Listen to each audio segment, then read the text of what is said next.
کی فکر کرنی چاہیے وہ آخرت کی فکر. کس چیز کی؟ آخرت کی فکر، جنت کی فکر. ہر آدمی کو یہ فکر ہو کہ ہماری دنیا ایسی گزرے کہ ہم مرنے کے بعد کہاں پہنچ جائیں؟ جنت کے اندر پہنچ جائیں. لیکن دنیا تو چھوٹنی ہے، کوئی ایسا نہیں ہے جو دنیا کے اندر باقی رہنے والا ہو، چاہے اس کی عمر کتنی بھی ہو جائے. لیکن آپ بتائیے کہ کوئی دنیا کے اندر باقی رہا؟ سب گئے اور ہم سب بھی جائیں گے. اور کب جائیں گے کسی کو خبر نہیں ہے. کسی کو خبر نہیں کہ کب ہم جائیں گے، کہاں جائیں گے اور کس طریقے سے جائیں گے. بستر پہ لیٹ کر کے موت آئے گی، یا ایکسیڈنٹ کے ذریعے سے موت آئے گی، یا ہارٹ اٹیک کے ذریعے سے موت آئے گی، اسپتال میں موت آئے گی، یا باتھ روم میں موت آئے گی. کہاں موت آئے گی کسی کو کوئی خبر نہیں ہے. جب کسی کو اس کی خبر نہیں ہے تو میرے بھائیوں ہمیں ہر وقت تیار رہنا چاہیے کہ جب بھی ہماری موت آئے ہم موت کا استقبال کرنے کے لیے تیار رہیں. تیار رہنے کا مطلب کیا ہے؟ ہم نمازوں کے پابند ہوں کہ ہماری کوئی نماز نہ چھوٹے. اگر ہماری 10 بجے موت آ رہی ہے تو ہم اس بات کا اطمینان ہو کہ ہم نے فجر کی نماز پڑھی ہے. اب ہماری موت آ جائے کوئی پرواہ نہیں، اس لیے کہ ہم نے اللہ کو راضی کرنے کے لیے صبح اٹھ کر کے ہم نے اس کے فریضے کو ادا کیا ہے.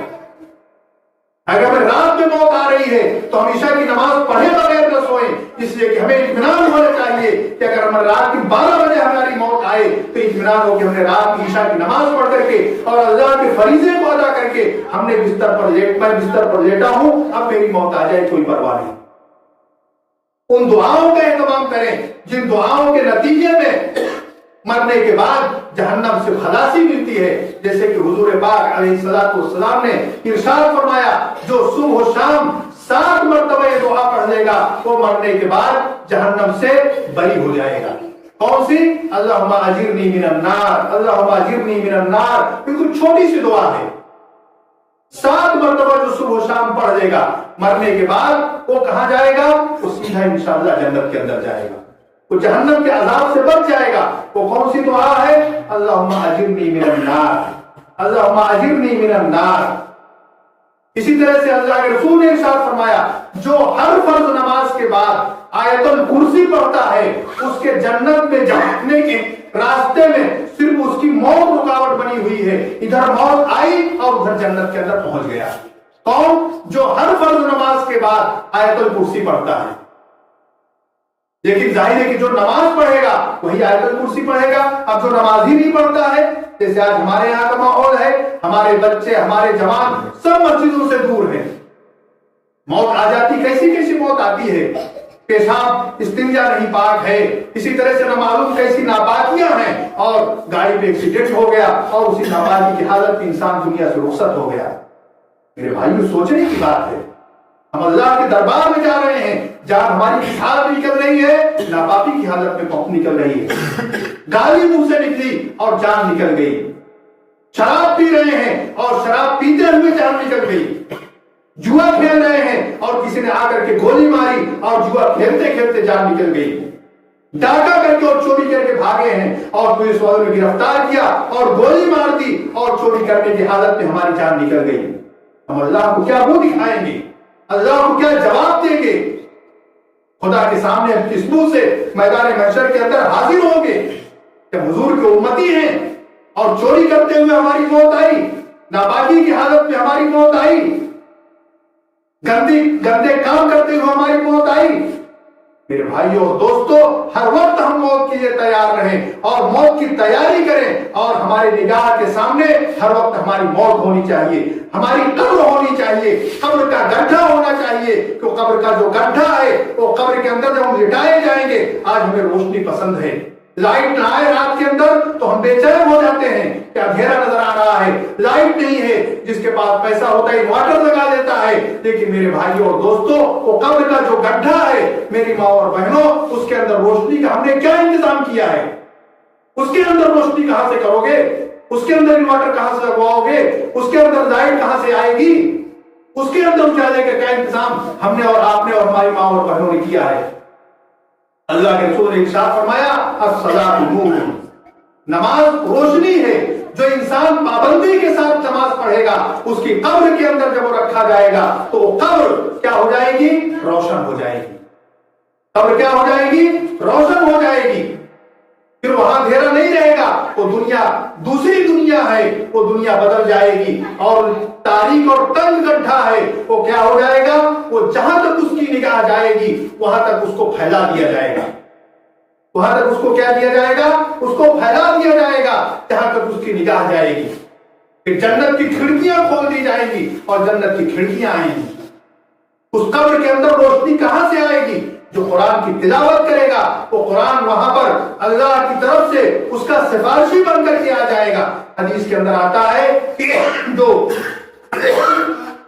शाम के वक्त सूरे मुल्क और सूरे सजदा पाबंदी के साथ पढ़ता है, कब्र के अंदर जब अजाब का फरिश्ता आएगा अजाब को लेकर के, तो ये दोनों सूरतें उसके पास आकर के खड़ी हो जाएंगी और अल्लाह से दरखास्त करेंगी कि ऐ परवरदिगार, या तो मुझे आप अपने कुरान से निकाल दीजिए या फिर इस अजाब को हटा दीजिए, इसलिए कि बंदा पाबंदी के साथ, ये बंदी पाबंदी के साथ मुझे दुनिया के अंदर पढ़ा करते थे। तो हमें अपने कब्र को जो मुनव्वर करना है, जो हमारा असल घर है, जहां पर हमें रहना है, कि दुनिया तो कब खत्म हो जाएगी कुछ पता नहीं है, लेकिन कब्र के अंदर हमें कयामत तक रहना है। अगर हमने उसकी तैयारी की तो हम कयामत तक मौज के साथ रहेंगे, ऐश के साथ रहेंगे, आराम के साथ रहेंगे, और फिर उसके बाद मैदान महशर होगा, फिर उसके बाद जन्नत और जहन्नम होगी। ये जो हमारी मंजिलें हैं ये असल मंजिलें हैं और यही हमारा असल मकाम है कि हम जन्नत के अंदर पहुंच जाएं। और जन्नत पे पहुंचने के लिए हमें नमाजों की पाबंदी, कुरान पाक की तिलावत की पाबंदी, और इसी तरह से रोजा आने वाला है रमजान का, उसके अंदर रमजान के रोजे रखना, और अल्लाह ने जिन चीजों को करने के लिए कहा है उन चीजों को करना, और जिन चीजों से रोका है उन चीजों से रोकना।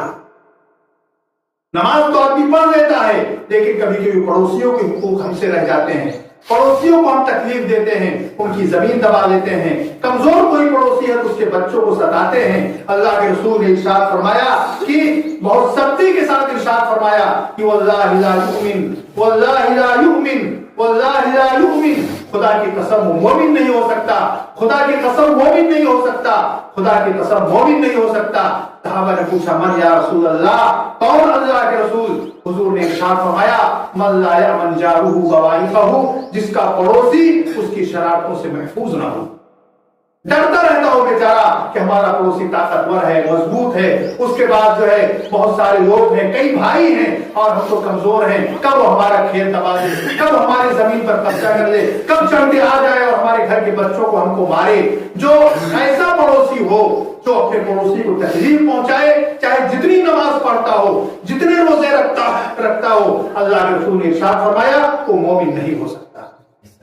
इसलिए हमें अपने पड़ोसियों को भी ख्याल करना है कि उनको हम आराम पहुंचाएं, हम किसी को अपनी जात से दुख न पहुंचाएं, किसी को तकलीफ न पहुंचाएं, किसी से लड़ाई झगड़ा न करें, किसी को बुरे लक़ब से न याद करें, किसी की चुगलखोरी न करें, और हम जो है इस दुनिया के अंदर फूल बन करके रहें, कांटा बन करके न रहें, फूल बन करके रहे, कांटा बन करके न रहे, अपने भाइयों के लिए, अपने पड़ोसियों के लिए, अपने रिश्तेदारों के लिए। तो ये चंद बातें थी।